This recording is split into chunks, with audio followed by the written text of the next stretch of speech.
New Jack,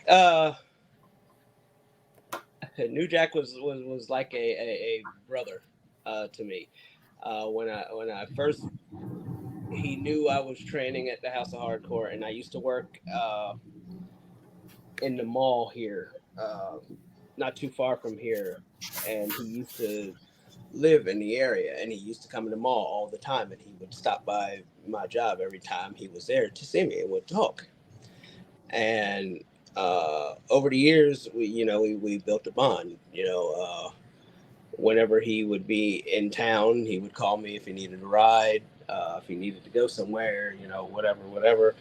And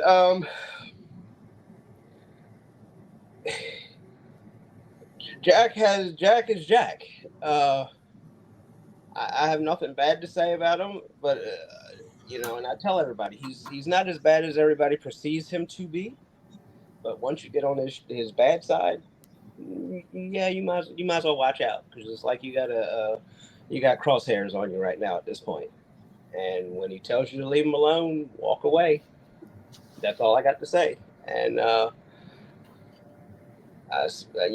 and I've watched for firsthand. Somebody just didn't walk away, and I just whenever he reacts, he expects the other people around him to react. So at that point, I mean, I knew the person. I didn't want to react, but I also didn't want to piss off Jack. So here I'm reacting with Jack.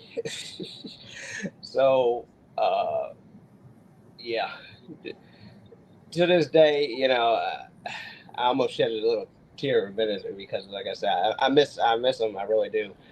Um, we had fun times. Even the last time he had the and only time I saw him panic. We did a show together because I was basically like his babysitter when he was here. His wife would call me, "Where's Jack?" She knew Jack was fine whenever he was with me. And every time he came to town, I would always say, "Jen, I got you, Jack. I know he's here. I'll find where he's at, and I'll be with him most of the time if I can be." Um, and that man's gotten into so much trouble, and here I am, still standing there with him the whole time, just bailing him out. um, but we like I said, back to the time I saw him panic. We did the show. I had drank some a thing of vodka that he gave me, and I was just like, you know what? When I drank the whole thing, and I wasn't thinking, I was like, fuck, I just had gastric bypass. My stomach is this stuff's going to flow through me. I'm going to pass out. And at that time, we're driving. We go to the strip club, and we go in the strip club, and we're sitting there, and I'm just sitting there in a whole other world. He's sitting there beside me. There's another guy that was sitting beside the worker that came. He was sitting on the opposite side of me. I ordered some food. I ate. Next thing you know, the food and the alcohol mixed, and I passed out on the bar, right on the stripper table. Everybody's dancing around, and he's went into panic mode, and he thought I was dead. But yeah, he's like, "Yeah, we need to go home. We need to go home." I was like, "I'm fine. I'm fine. No, we need to go home." I was like, "You sure?" He's like, "Yeah, yeah. You scared the shit out of me." I was like, "All right." That's a man that cares. There, he wasn't worried about the strippers. He was worried about his friend. Yeah. So, um, and it was funny. His last day, I physically talked to him. He said he called me up and said he was coming to Philly, and I said, "Okay." He's like, "You gonna be around?" I said, "Yeah, I'll be around." I said, "I'll be around." I said, "I'll pick you up from the train station," and he said, "Okay." And he told me the times and stuff that he was coming in, and that next day, I'm getting phone calls from everybody. Is it true? Is it true? And I'm like, "What? What?" And they said, "Jack's dead." And I'm like, "I just talked to him yesterday." I said, "No." So I called Jen, and I got her voicemail, and I left her a voicemail, and I said, "Tell me that's not true," and whatever. And then I started seeing everything popping up on Facebook or Instagram or everywhere, social media wise. And I'm like, "Oh, wow." I said, I just talked to him, the day before. And yeah. And I went to his funeral, or tried to go to his funeral, but everything was COVID related. Jen sent me the program and stuff, but they were only allowing a certain amount of people because Mustafa was going to come. He was going to fly in, and he wasn't able to fly in. It was everything was COVID related, and the funeral was real small. So yeah, and then I basically talked to Jen, and I still talk to Jen, his wife. She posts some stuff, pictures, and talking about how she misses him, and I said, yeah, I actually still have his number and everything in my phone. But I basically was consoling her because she was dealing with a lot of backlash because Jack was one. You either loved him or you hated him, and of course he had a lot of people out there that hated him, and now everything started coming out of the woodworks when he was gone. Yeah. So I knew Jen was going to get a lot of backlash, and I just told her don't feed into that. I think she still runs some of his pages, or somebody still runs some of his pages, but I just say just don't feed into that negative, the negative stuff. Just continue on doing what you're doing. Funny enough, and maybe Jack would have the same experience to me, but anyone that I've talked to from ECW that knew Jack only had good things to say about him. Yeah.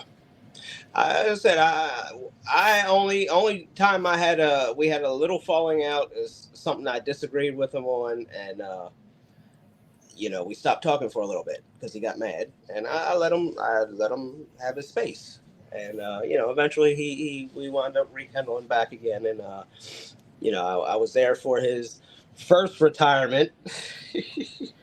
I was actually in that show with him on his supposed retirement show at I think it was PWS up in Philadelphia, up in New Jersey. There was actually, you'll see video. I think I'm in the videos most of those for that show, and he retired, and I used to get phone calls every day. It was like clockwork, 2-3 o'clock in the morning. Yo, what are you doing? I'm sleeping. You do know I work. Okay, well, wake up. I need to talk. And I was like, ugh. So here I am talking on the phone 2-3 o'clock in the morning, knowing I got to get up at 6 o'clock in the morning to go to work. And he would always talk to me, call me. It was like I said, it was like clockwork. And I was like thankful when he got married because Jen took him away and I didn't get those late night phone calls. It got to the point where I had to call him to check on him to see if he was okay.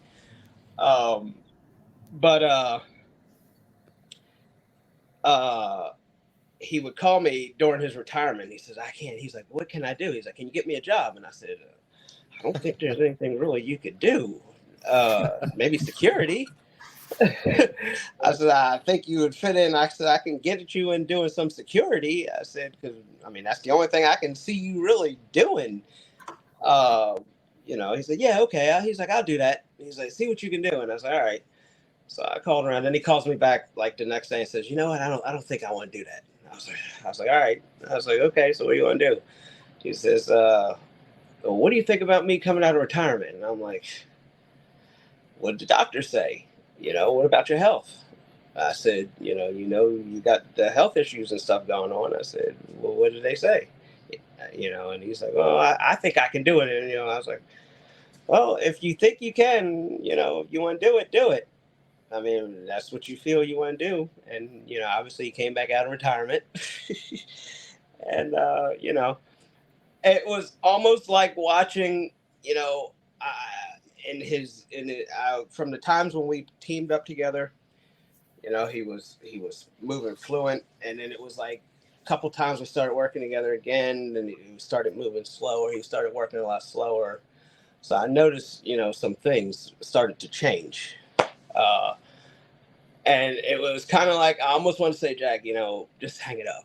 It's time. Yeah. But I just let him do what he did. He enjoyed doing what he did, and and even to this day, he probably would still be doing it now.